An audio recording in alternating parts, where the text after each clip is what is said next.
Hello everyone. I'm Lady T506. Welcome to my channel. I'm here for Love and Hip Hop New York Season 8 Episode 15. You done already clicked on this video, so you might as well give your girl a thumbs up, hit subscribe, and make sure your notifications are on.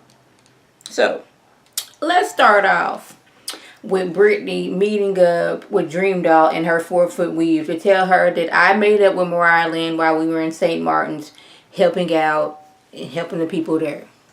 See, what Brittany is trying to do at this time, what Bianca should have done 2 seasons ago, quit all the beefing and focus on your music. But for whatever reason, Bianca just cannot get it in her head to work on music. This is what we're here for. But she's more known for fighting and getting into it with people on the show than it is her music. We didn't see her get into more fights than we didn't seen her in the actual studio.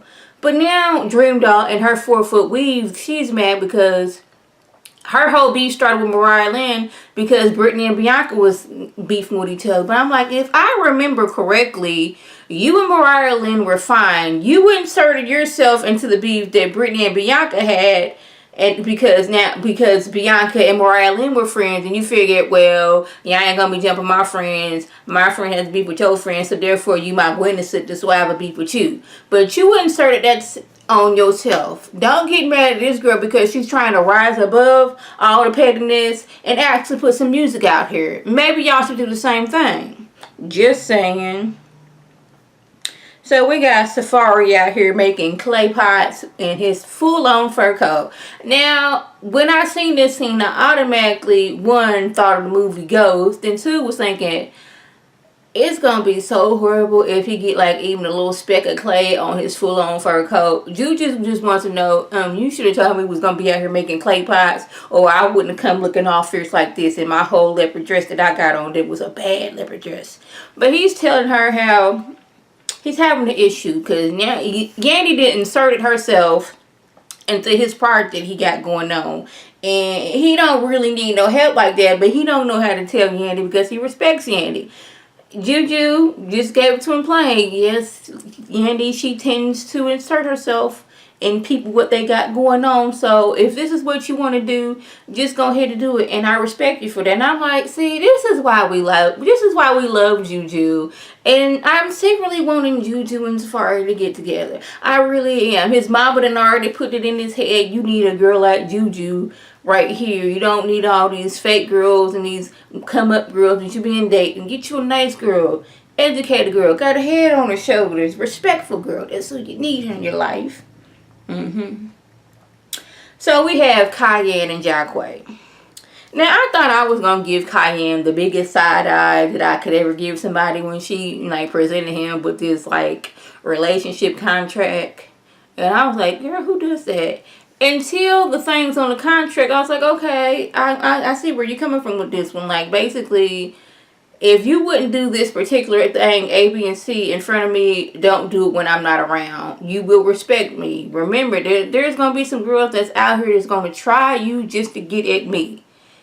Love me for who I am. And don't be just out here doing stupid stuff. Don't be lying. I'm like, okay, girl.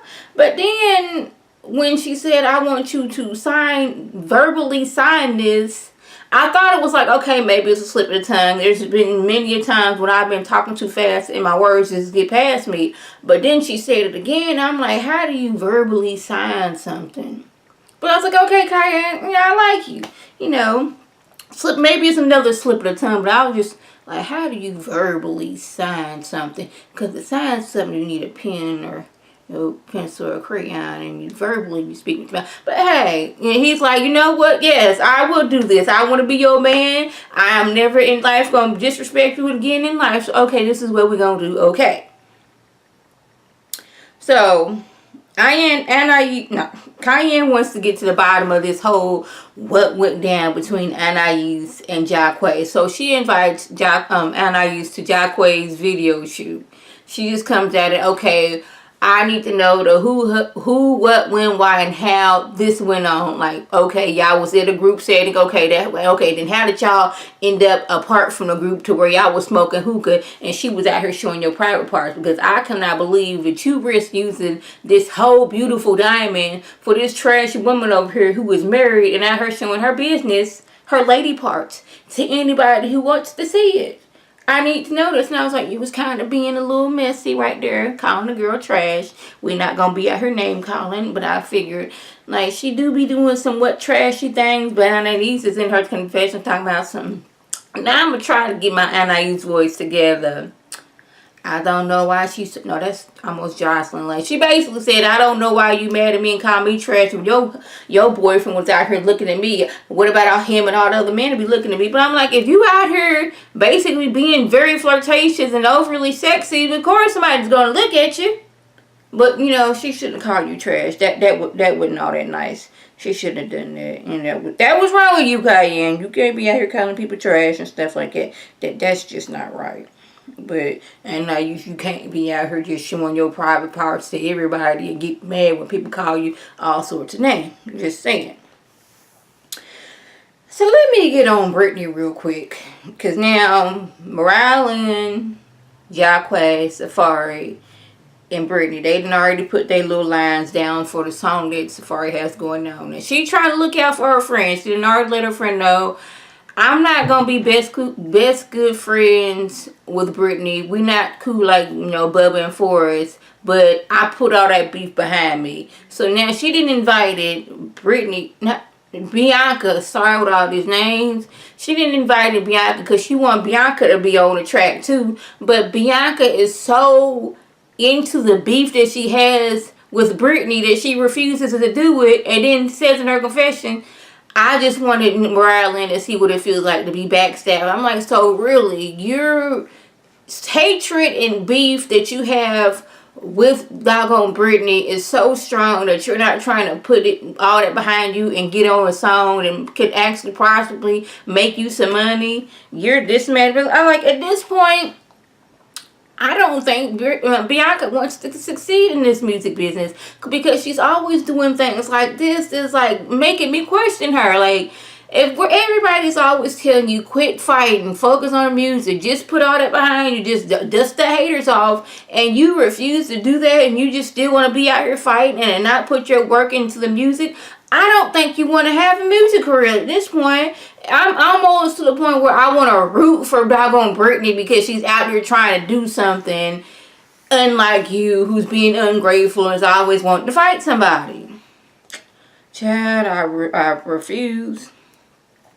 So the last thing I'm going to talk about is Anais. She finally realized that she didn't really messed up out here disrespecting Ruben, cheating on Ruben, just playing him total dust, like, I don't need you. But now she realizing she want her family back. She want her marriage back. She loved Ruben, even though she was being very rude and disrespectful and always cheating on him.